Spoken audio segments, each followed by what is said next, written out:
Ya estamos en la tercera unidad. En este espacio vamos a reflexionar sobre la fotografía, algunas técnicas, las partes de la cámara y algunas reglas de composición.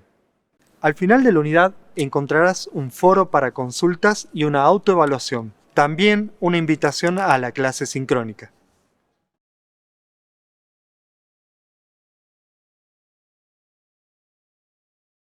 Llegamos a una de las unidades más esperadas para mí, la de fotografía. Esta es una cámara de fotos profesional. Una cámara consta de dos partes principales, un cuerpo y un objetivo. El objetivo en las cámaras reflex es desmontable, es decir que podemos intercambiarlo por otros objetivos. Hay una definición de fotografía que me gusta mucho, que dice que la fotografía es pintar con luces. Y es que la luz es la condición de posibilidad de la fotografía. Sin luz no tenemos registro de imagen. Por eso es importante, dentro de la fotografía, estudiar la luz, conocer los tipos de fuentes de iluminación, de qué manera trabajar con ellos y qué significaciones van a aportar a nuestras imágenes. Una primera clasificación que podemos hacer sobre los tipos de iluminación tiene que ver con la naturaleza de la fuente. La luz puede ser natural, y hacemos referencia, por ejemplo, a la luz del sol, la luz de las estrellas, la luz del fuego, la luz de una vela, o la luz artificial, que tiene que ver con fuentes de luz que no son naturales, como el flash de la cámara fotográfica, los fluorescentes, tungsteno, entre otros. También podemos clasificar a la luz de acuerdo a la dirección que toma. Cuando la luz proviene desde abajo del sujeto, le llamamos iluminación nadil o nadir. Este tipo de iluminación genera determinadas características. Es muy utilizada para películas de terror, ya que genera en los personajes un aspecto sombrío. La iluminación cenital es la propia de todos los días al mediodía, cuando el sol se encuentra a 90 grados. Es un tipo de iluminación bastante dura y que genera sombras muy pronunciadas en las cavidades oculares. Por otro lado tenemos la iluminación lateral. Es un tipo de iluminación que, como su nombre lo indica, proviene de uno de los lados. Es la iluminación ideal, por ejemplo, para remarcar las texturas. Por otro lado tenemos la iluminación posterior, que proviene desde atrás del sujeto, que va a cumplir con una función muy importante. Nos va a separar la imagen de lo que es el fondo y le da una cierta estela que marca los contornos. Por último, la luz de relleno es una luz que no es la más importante de la escena, sino que va a participar completándola en uno de los lados, para que no se encuentre totalmente en sombras.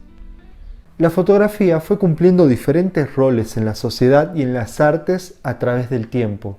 Y estos distintos usos que se le dio a la fotografía en cuanto a modo de expresión fue determinando ciertos géneros en los cuales vamos a encontrarnos con la fotografía de prensa, por ejemplo, la fotografía documental, la fotografía publicitaria y la fotografía artística. Dentro de lo que es el lenguaje fotográfico, nos vamos a encontrar también con lo que son los puntos de vista. Y vamos a encontrarnos con tres posibilidades principales: la toma en picado, la toma en contrapicado y la toma directa. Veamos de qué se trata cada uno de ellos y de qué manera contribuyen a nuestro mensaje. Desde la perspectiva subjetiva del fotógrafo, el ángulo de toma dependerá del grado de inclinación o angulación que posea la cámara al momento de realizar el disparo. Los ángulos de toma no son librados al azar y llevan siempre consigo una determinada postura u opinión personal del visualizador fotógrafo al momento de realizar el disparo. Denota el posicionamiento del fotógrafo sobre determinada escena. Vamos a ver cuáles son las tres posibilidades. En primer lugar tenemos la más neutral de todas, que es la toma directa. En ella, el ángulo de toma, el ángulo del objetivo, se encuentra alineado con la situación a la cual está retratando. Aquí tenemos algunos ejemplos. Por otro lado, la toma en picado propone una angulación en la cual el objetivo mira hacia abajo, Aquí tenemos una postura mucho más marcada ideológicamente de lo que estamos viendo, ya que el ángulo de toma en picado tiende a deformar las figuras. Por último tenemos las fotos en contrapicado, y esta es una de las tomas más utilizadas, por ejemplo, para la fotografía política. El ángulo de la cámara proviene desde abajo hacia arriba del sujeto, dotándolo de determinado poder y magnificando sus cualidades. La fotografía en cuanto a medio de expresión es una disciplina libre. Sin embargo, existen algunas reglas, algunas normas de composición que nos ayudan, nos contribuyen a que los resultados que obtengamos tengan mayor calidad o tengan mayor estética y armonía visual. En fotografía llamamos centro de interés al elemento principal o de mayor destaque de la composición visual, y este concepto es fundamental para comprender las normas de composición. Por ejemplo, en esta imagen el centro de interés sería la cara del simio. La primera regla de composición que vamos a ver es la regla de los tercios o regla de oro, y es una regla propuesta por Da Vinci para la pintura. Consiste en dividir el plano en tres partes, tanto verticales como horizontales, y aprovechar para ubicar el centro de interés los cuatro vértices que se forman en las intersecciones.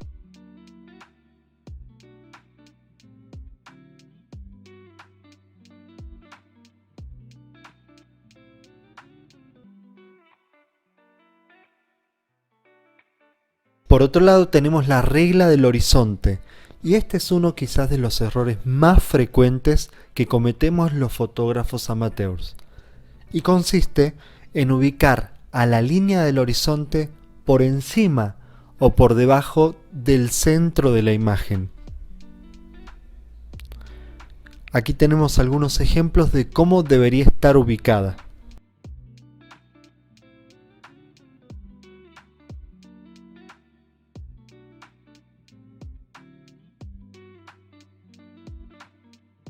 También tenemos la regla de la mirada. Y la regla de la mirada nos habla de cierto aire fotográfico que debemos dejar por delante de donde se dirige la mirada del protagonista de la fotografía. En este caso estaríamos cometiendo un error. Y este sería el modo correcto de implementar la regla de la mirada.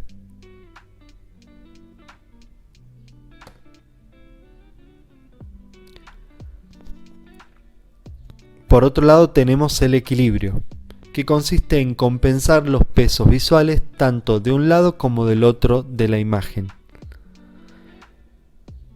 En esta imagen, muy conocida, tenemos por un lado un personaje que cuenta con una escala mucho más grande que los personajes que se encuentran del otro lado de la imagen.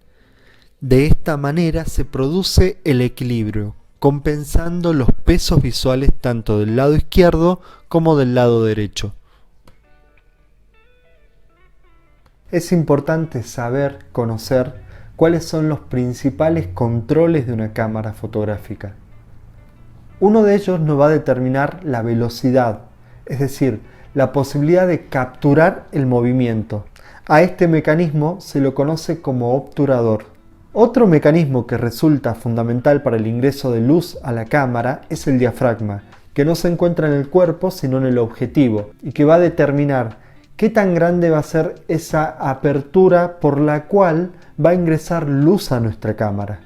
Por último, otro de los controles principales que tiene la cámara es el ISO, que tiene que ver con la medida de sensibilidad. Ahora que conocemos más en profundidad el lenguaje de la fotografía, los invito a que utilicen estos recursos para construir, para comunicar un mensaje en particular.